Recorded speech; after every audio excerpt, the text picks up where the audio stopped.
É muito bom falar da doutrina espírita e é melhor vivenciá-la.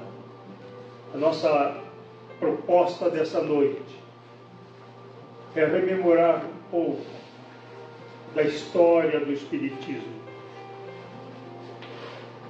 No dia 30 de março de 1848, na casa da família Fox, em Huntsville, nos Estados Unidos, as batidas que se repetiam foi interpelada pela menina, uma das filhas, no seguinte sentido, que as batidas aconteciam nas portas, nas janelas, e ela estava só. E quando houve a batida, ela fez o seguinte questionamento: Senhor pé rachado, se o senhor entende o que a gente fala, bate lá. E apontou o lugar e ele bateu. Então agora bate em outro local, apontando, e ele bateu. Ela correu chamar a mãe, disse: mamãe, aquilo lá fala, ele escuta, ele entende o que a gente fala. A mãe veio, questionou, e realmente constatou que as batidas entendiam o que a gente falaria. E ela chamou uma vizinha, a vizinha veio, comprovou o fenômeno e fez o seguinte questionamento: se você entende o que a gente fala, vamos fazer o seguinte, uma batida é sim e duas batidas é não. E perguntou: você é um homem? A batida foi não. Então é um espírito? E a batida foi sim. Já que você é um espírito, vamos propor o seguinte: uma batida é A, duas é B, três é C e daí por diante. E combinado. Então perguntou: qual é o seu nome? Charles B. Rosman, nas batidas codificadas, montando as palavras Charles B. Rosman. E, muito bem. Por que você está aqui?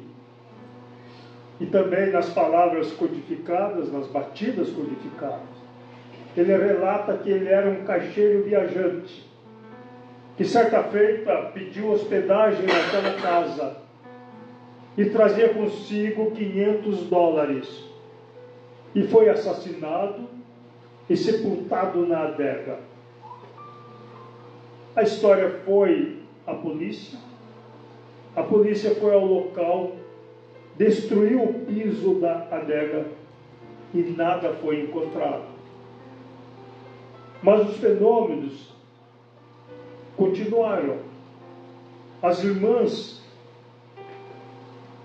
passaram a ser exploradas pelo meio, os pesquisadores, que torturavam, inclusive, para que se realizassem os fenômenos.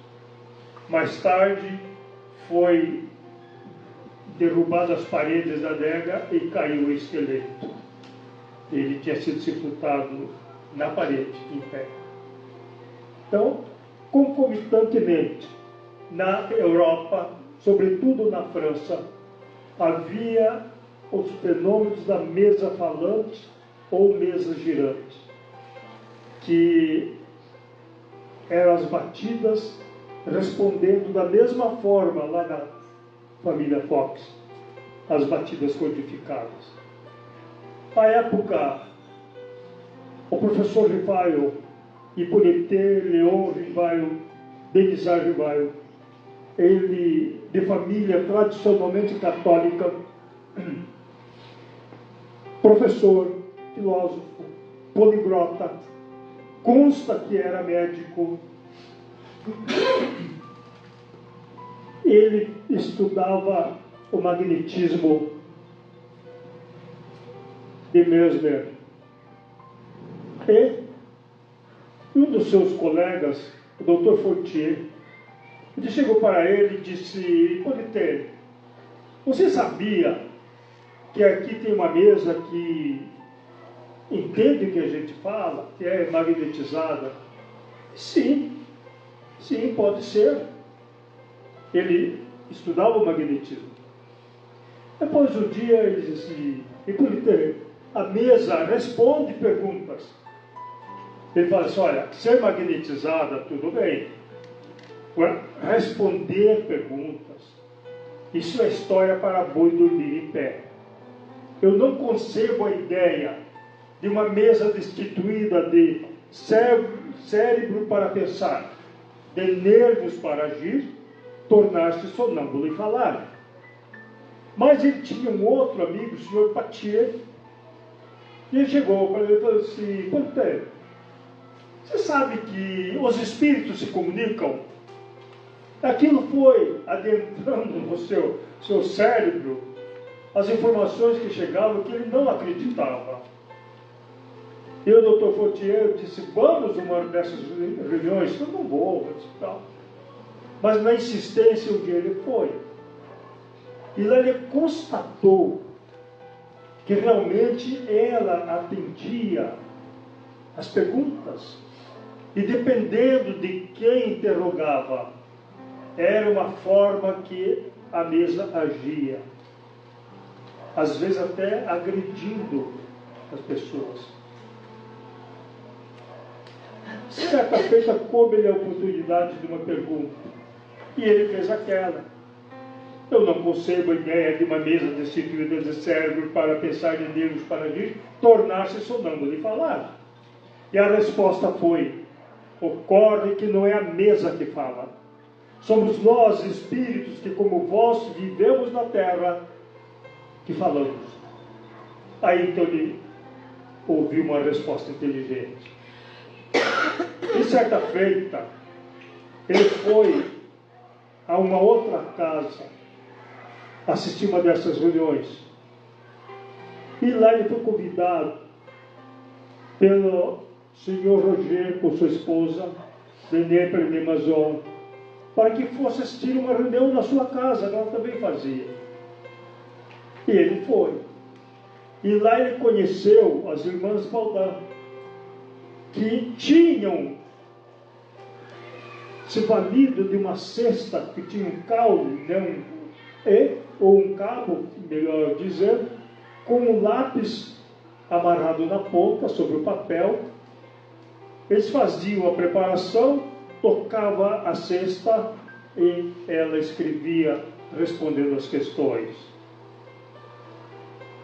Ou, em outros casos, o giz sobre a ardósia. E ali é que ele conheceu a cesta de bico. Que a ideia que se tem é que ele criou a cesta de bico, e não é verdade. As irmãs Baudin, que alguém diz que eram jovens, que na verdade já eram de idade tanto mais avançada, tanto é que logo após a publicação do Livro dos Espíritos, a mais velha se casou e eles deixaram o trabalho que estavam fazendo. E,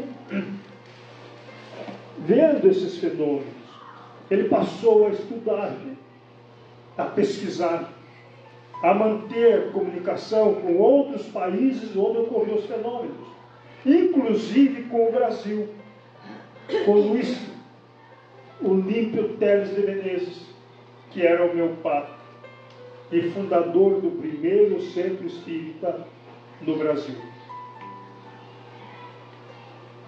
Ele, anotando tudo, certo dia recebeu a orientação dos espíritos para que publicasse os escritos.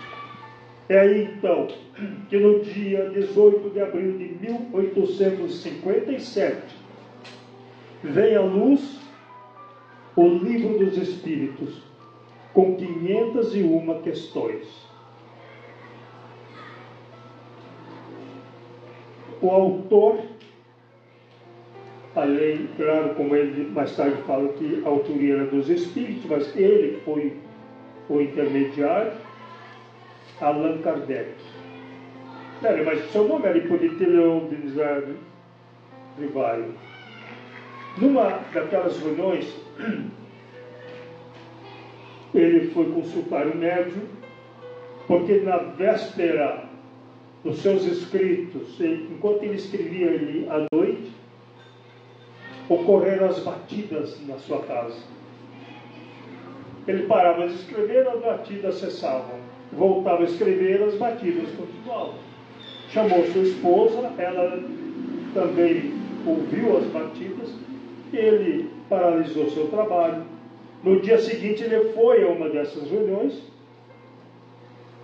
querer saber por que havia ocorrido aqueles fenômenos. E um dos espíritos se comunica e disse: se queres saber, o espírito que esteve lá, ele está aqui, fala com ele. E houve a comunicação. Ele perguntou: por que bateste? Por que no que você estava escrevendo, estou falando você na linguagem portuguesa, o que você estava escrevendo contém erros. Esse sim é verdade, eu até já corrigi. Falei: não, ainda tem erro. Vai no parágrafo 9 do que você estava escrevendo e perceberá. Esse mesmo espírito mais tarde se revela, chamando-o de Allan Kardec. Ele diz: mas o meu nome não é Allan Kardec, não é agora. Mas nós fomos colegas nas Gálias, como sacerdotes druidas, e o seu nome era Allan Kardec. Então, antes disso, ele volta para casa e abre o seu escrito, e logo que ele lê, ele percebe o erro e faz a correção. Mas, com a orientação do lançamento de uma obra, ele lança o Livro dos Espíritos, assinado Allan Kardec. E é perguntado: por que Allan Kardec? Para que a obra seja reconhecida pelo seu conteúdo, não pelo seu autor. A razão: ele tinha várias obras publicadas. Inclusive, ele foi o autor do projeto de educação para a França. E ele preferiu, então, utilizar o nome de Allan Kardec. Consta que, como não tem nome de médios, uma daqueles que serviram naquele trabalho se afastou, porque gostaria que seu nome estivesse na obra. Tá? Inclusive, é uma observação, abro um parênteses para fazer uma observação. Via de regra, a gente vê, os irmãos vão fazer a leitura da mensagem, nós estamos vendo aqui obra de tal, e assim, vamos ouvir uma mensagem de Francisco Cândido Xavier pelo Espírito Emmanuel. Nós estamos fazendo a inversão. A mensagem é de Emmanuel. Chico Xavier só foi o instrumento. Então não é dele a mensagem. Então vale a pena observar isso.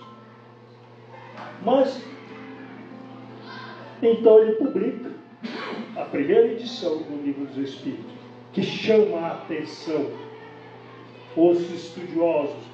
A França, sobretudo Paris, era o centro cultural do mundo. E os intelectuais vão buscar essa obra do Livro dos Espíritos. E em 1860, já a obra ampliada de 501 questões para 1019 questões. É o que vale para nós hoje, o que chegou para nós. Então, geralmente fala, este livro foi lançado em 1857. Então, esse livro que nós estudamos, o Livro dos Espíritos hoje, é de 1860. Em 1861, ele publica o Livro dos Médiuns. Então, o Livro dos Espíritos, o aspecto filosófico da doutrina espírita. A primeira questão, eu vou repetir aqui, eu sei que todos já sabem qual é a primeira questão do Livro dos Espíritos. Porque tem espírita que não sabe. De repente a gente vê alguém, eu fui espírita. Foi, não foi. Como não foi? Qual é a primeira questão do livro dos Espíritos? Eu nunca estudei. Então, não foi. Para ser espírita, tem que conhecer a doutrina espírita. Ela é uma doutrina da pesquisa, dos estudos. Tanto é que o Espírito de Verdade, no capítulo 6 do Evangelho segundo o Espiritismo, faz uma recomendação. Espíritas, amai-vos. Eis o primeiro ensinamento, não é mandamento. Instruí-vos, o segundo. Toda a verdade está contida no cristianismo. Os erros que nele se enraizaram são de origem humana. Então fica muito claro pelo Espírito de Verdade que o cristianismo que chegou até nós não é o verdadeiro cristianismo do Cristo. Então nós vamos entender que para nos colocarmos como espíritas, primeiro momento é buscar os ensinamentos filosóficos da doutrina, a iniciar-se no que é Deus. Não é quem é Deus. Deus não é antropomórfico. Se tiver algum professor que dizer antropomórfico, ambos. Antropomórfico ou antropomórfico. Deus não é uma pessoa. Aquela ideia do leão barbudo sentado numa poltrona com o cajado na mão, analisando tudo que as pessoas fazem, anotando de bom e de mal para castigá-los, ou então dar-lhe as benesses, isso é ilusório, isso não é real. Deus, os Espíritos nos ensinam a inteligência suprema, a causa primária de todas as coisas. Se Ele é a causa primária de todas as coisas, eu posso dizer que este livro é Deus, que esta mesa é Deus, que este microfone é Deus, que nós somos Deus, não o Deus inteligência suprema, a sua obra. Porque quando nós pegamos um quadro, esse aqui é um Manet, é um Picasso, tal, mas não é ele, é obra dele. Nós o reconhecemos como tal. Aí vem mais uma observação. A gente tem ouvido expositores espíritas dizendo o seguinte: Jesus falou, vós sois deuses, fazei o que eu faço e muito mais. Não existe isto. Quando os fariseus queriam apedrejá-lo, ele os questiona: vocês querem me apedrejar pelas obras que eu faço? Eles falam: não, é pelo que dizes. Tu dizes que és filho de Deus. Então Jesus faz o seguinte questionamento a eles: não tendes lido, sois deuses? Porque lá no Salmo 82 do Antigo Testamento está escrito que os anciãos se reuniam em Sinédrio e lá eles se julgavam deuses.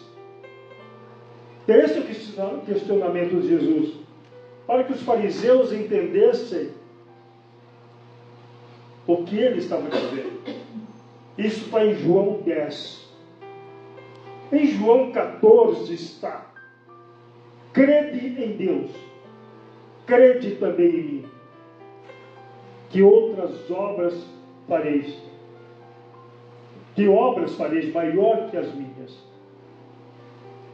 Isso está em João 14 e não em João 10, nos sois deuses. Apenas para a gente pensar.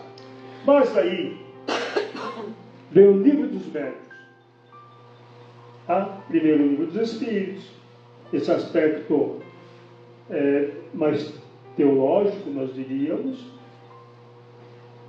Vem o livro dos médiuns, que é o processo dos fenômenos, os estudos da comunicabilidade dos espíritos. Também a gente ouve sempre: todos somos médiuns. Eu digo aos irmãos nesta noite: nem todos somos médios. Basta lermos o livro dos médios para entendermos que nem todos somos médios. A iniciar-se pelo item 159. Quando está toda pessoa que... Tem professor de português presente? Não? Então, toda pessoa que, em qualquer grau de intensidade, sofre influência dos espíritos, é médium. Mas toda pessoa que sente, significa ter os que não sentem. E continua.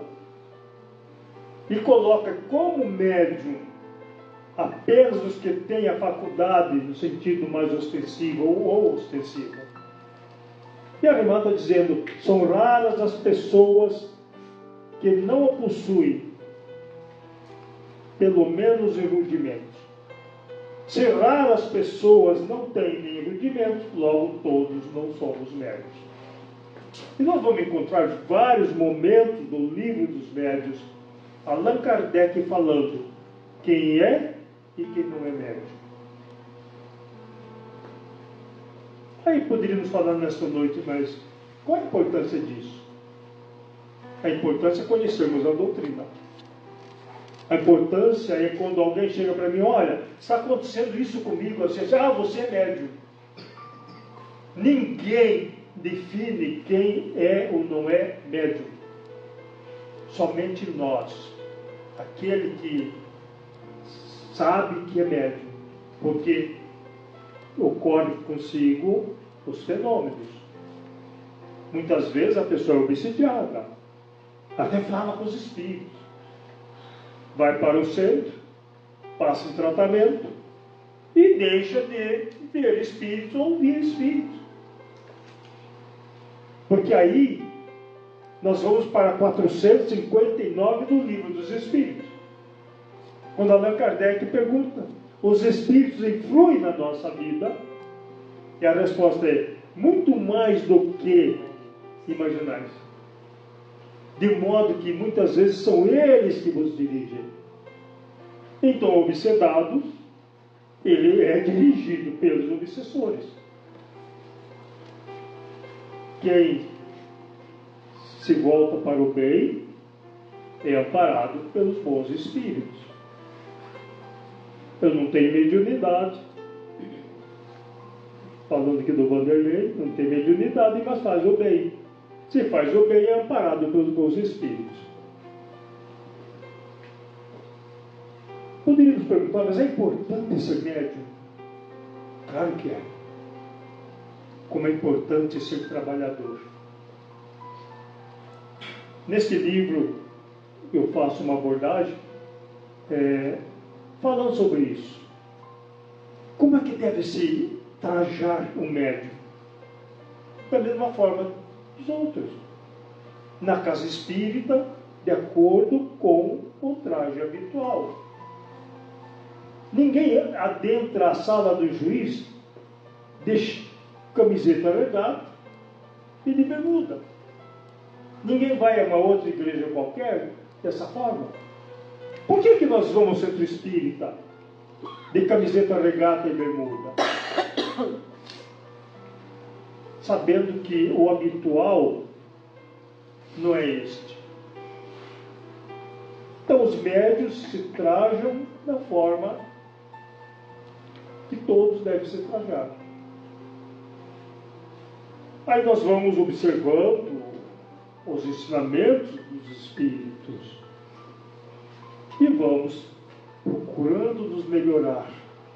Que a proposta da doutrina espírita é a nossa evolução espiritual. A doutrina espírita, caríssimas irmãs e irmãos, não é dogmática, não é ritualista, não é sincretista. Ela é uma doutrina de cara limpa. Porque muitas vezes, você olha para aplicar o passe, se aqui faz isso, me perdoe, mas eu vou falar. Se olha para aplicar o passe, você tem que estar vestido de branco, para que os fluidos fluam melhor. O que tem tem a ver os fluidos com a cor do tecido, senão com o nosso íntimo, com nossa pureza mental, para que nós possamos transmitir àquele que necessita as energias positivas. Aí nós vamos observando, olha, tem lá fulano, e fulano veio lá da igreja tal, e que disse que isso ficaria muito bom aqui, vamos fazer. Ele que vai fazer na igreja dele, porque aqui é centro espírita. Nós devemos respeitar as crenças alheias, os rituais alheios, tudo que esse alheio faz. Mas respeitar não significa adotar. Na doutrina espírita não tem patuá. A gente vê o espírita com enorme de uma cruz no peito. Peraí, o que é a cruz? A cruz foi a arma na qual Jesus morreu. Nós estamos consagrando a arma que matou Jesus. E às vezes nós vimos espíritas num velório, por exemplo, numa solenidade lá católica. Então as pessoas fazem sinal da cruz espírita, para não ficar chato, a gente também faz. Mas é espírita ou não é?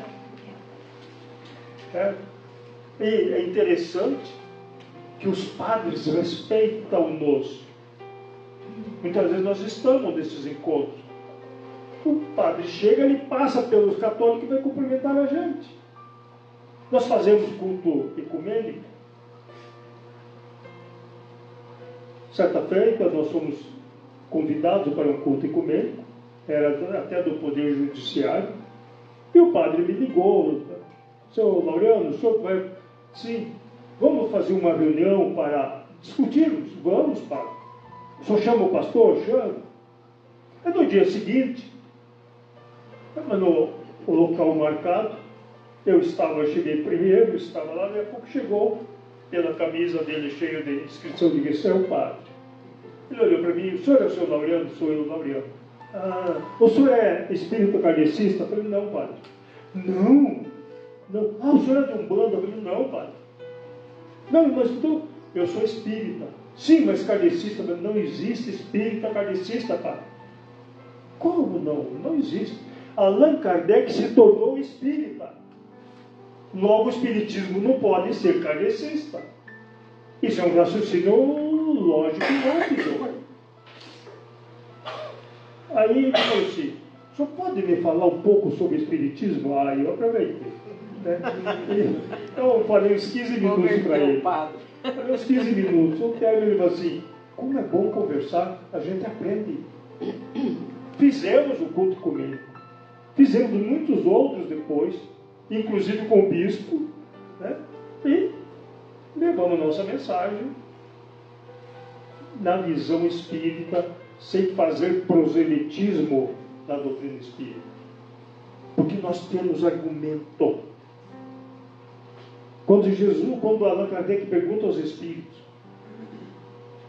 qual o tipo mais perfeito que Deus enviou ao mundo para servir ao homem digno dele, a resposta é Jesus. É interessante que ele fez 624 perguntas e não tinha ainda entrado nesse detalhe. A resposta: Jesus. Esta é a moral da doutrina espírita.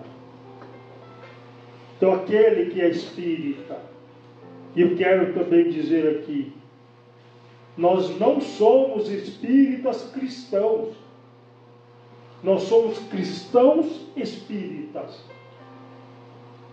Porque, reconhecidamente, ou popularmente, os católicos são cristãos. Os protestantes, que não são evangélicos, são protestantes, são cristãos. Eles também falam de Jesus. Se nós somos espíritas, é claro que somos cristãos. porque adotamos a moral do Cristo. E nessa busca constante é que nós vamos entendendo por que nós vamos ao centro. Um outro ponto que a gente ouve: meus irmãos, aqui é a casa de caridade. O centro espírita não faz caridade. O centro é o local. É inanimado. Se eu bater nessa parede, ele não reage. Mas quem vem aqui para estudar a doutrina espírita vai entender que fora da caridade não há salvação. É o que nós nos tornamos, fazendo o bem. E Jesus fala isso. Quando o doutor da lei se aproxima dele e pergunta: o que eu devo, qual é o maior mandamento da lei? E ele explica: amar o próximo, primeiro amar a Deus sobre todas as coisas, de todo o coração, de todo o entendimento, e amar o próximo como a si mesmo.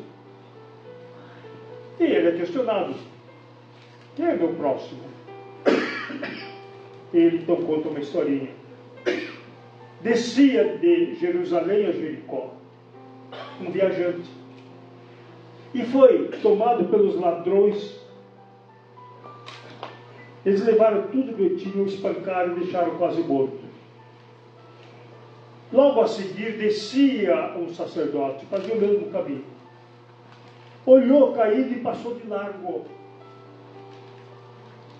Um pouco mais tarde veio um levita, que também era um líder religioso, e fez de igual modo ao sacerdote e foi embora.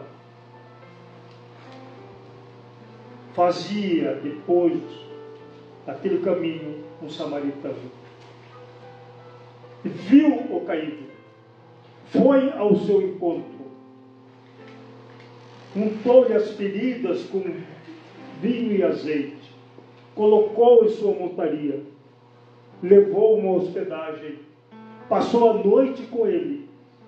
No dia seguinte chamou o dono da hospedagem, entregou 2 denários com a seguinte recomendação: eu vou empreender a minha viagem e quando eu voltar, cuida dele, e quando eu voltar, o quanto mais foi gasto com ele, eu restituirei.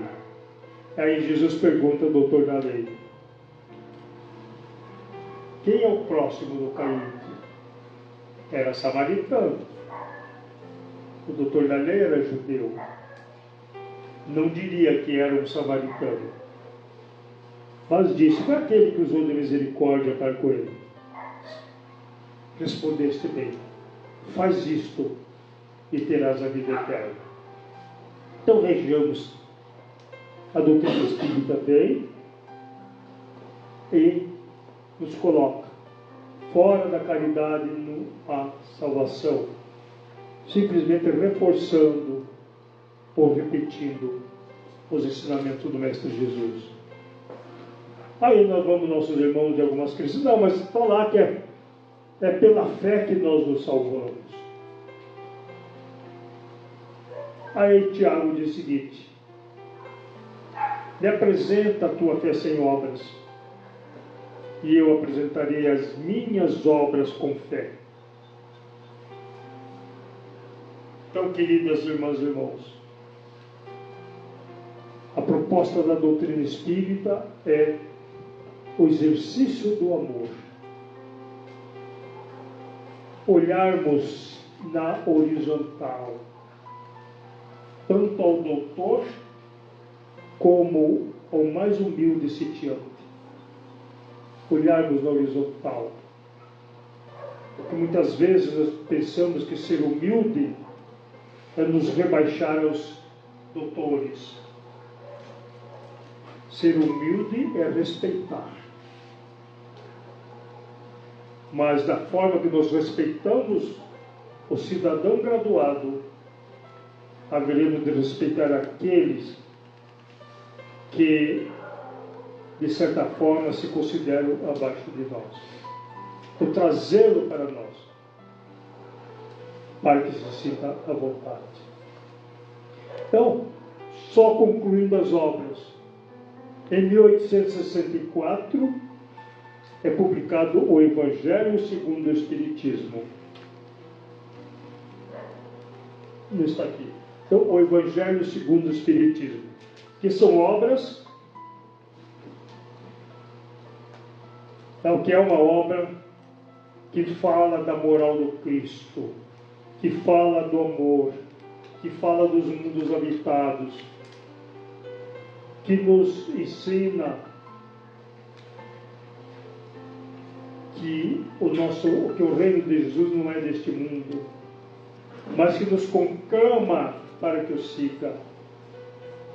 Assim como ele fez com aquele jovem, o mancebo, que queria saber o que tinha que fazer para entrar na vida eterna. E ele fala dos mandamentos. E falar dos mandamentos, o jovem disse: isso eu faço desde que eu cheguei à mocidade. Quero não matar, não furtar, não praticar adultério, não fazer testemunho falso, honrar pai e mãe e amar o próximo como a si mesmo. Isso já está. Aí Jesus faz a seguinte proposta, ou observação: se queres ser perfeito, vai, vende tudo o que tem, dá aos pobres, e terás um tesouro no céu. Depois vem e segue-me. E o moço foi embora porque tinha muitos bens. Aí segue Jesus fazendo as observações. Então é a diferença. Se queres ser perfeito, significa aquele que chegou à perfeição não necessita mais de bens materiais. Nós precisamos. Nós não somos perfeitos. Vai chegar um dia que nós venceremos essas etapas. Queridas irmãs e irmãos, eu estou atento, olhando o relógio. Eu quero agradecer, senhora presidente, por essa oportunidade, o Vanderlei que nos apresentou, as queridas irmãs e irmãos, e que façamos aqui um pacto, o pacto do amor. Possivelmente desta sala ninguém mais me verá. Eu já fiz 80. Sou um forte candidato a volta para casa. E eu moro a 700 quilômetros. Velho cansa no caminho. Então, fica aqui o meu abraço fraternal.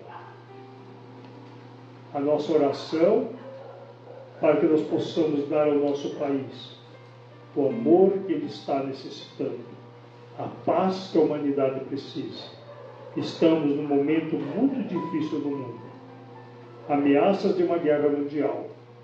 E que, se ocorrer, não é mais como foi a de 14 e a de 40 a 45. Nós estamos numa era muito mais articulada para o extermínio de pessoas.